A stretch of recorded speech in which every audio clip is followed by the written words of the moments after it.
It's great to be here with everybody. I see so many familiar faces. I can't believe there's another Pakistani organization, though. And the I big wish one. we all to get together in one group. Now everybody's here at one night. I want to just also say hello to my good friend that's here, Senator John Lew. Let's get Senator John Lew a wonderful round of applause. Listen, this is a wonderful crowd because if you look at the Pakistani Americans, their level of education is higher than the rest of the United States overall.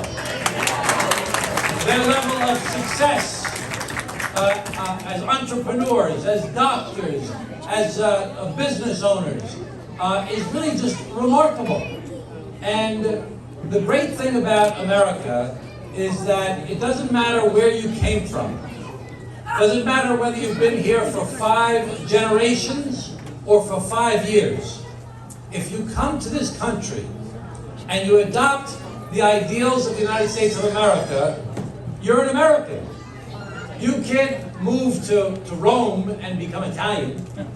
You can't move to Paris and become a French person.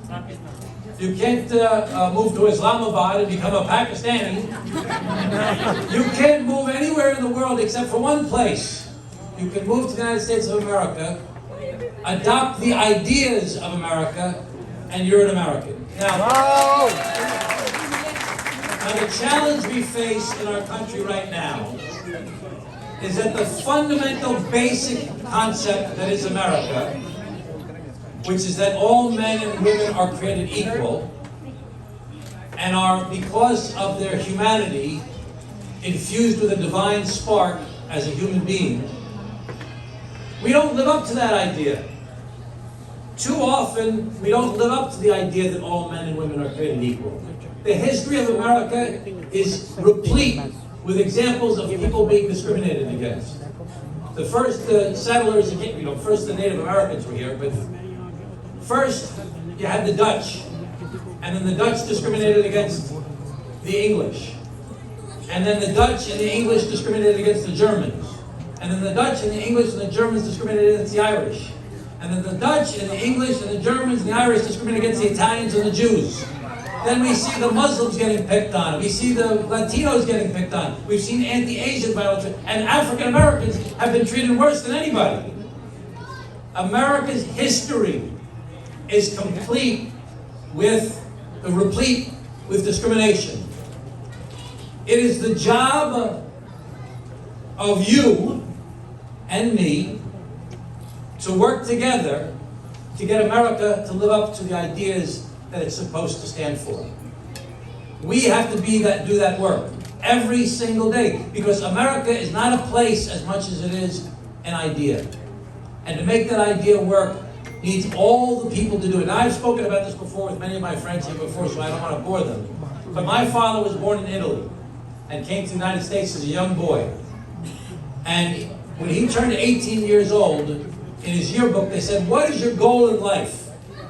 And most of the other students said, "My goal is to be a doctor," or "My goal is to be a lawyer," or "My goal is to be an engineer," or "My goal is to travel the world." My father said his goal when he was 18, he said, "My goal is to be a real American."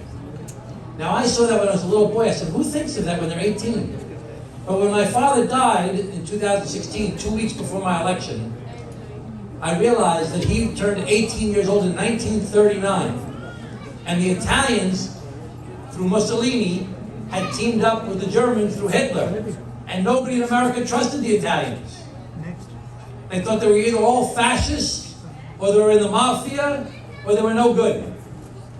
And he had to fight his whole life to live up to being the good man that he was. He was the best man I ever knew. My father was he said right and wrong, and that's it. And he went on. He fought for America during World War II as a navigator on a B-24. He got the Distinguished Flying Cross, and he came back home, and he went to Harvard Law School on the GI Bill in the 1940s. That was unheard of, an Italian immigrant going to Harvard Law School. But he couldn't get a job at a law firm because nobody would hire Italians. So he teamed up with another Italian guy, did a local law practice in our hometown of Glen Cove, and he ended up running for city court judge he became the youngest judge in the history of New York State at 28 years old. Now, why do I tell you that story? I tell you that story because that's the promise of America. That despite the discrimination we feel sometimes for different groups, despite the times that you feel like people are trying to put you down and hold you back, it's up to all of us to try and lift each other and our country up to live up to its ideas. It's under threat right now. It's under threat. We saw the ideas that came out with the previous president of the United States of America, which I'm not going to mention his name. But the way that he talked about Muslims, the way he talked about banning people from our country, the way he was anti-immigrant. We have to fight against those ideas every day. And there are no better people to lead us in our efforts to make America the best it can possibly be and live up to its ideas than the people that are sitting before me right now, the Pakistani Americans. Thank you so much for everything you do to make our community better, to make our country better. Congratulations to all of the honorees tonight, and shukriya, Pakistan Zindabad. Thank you.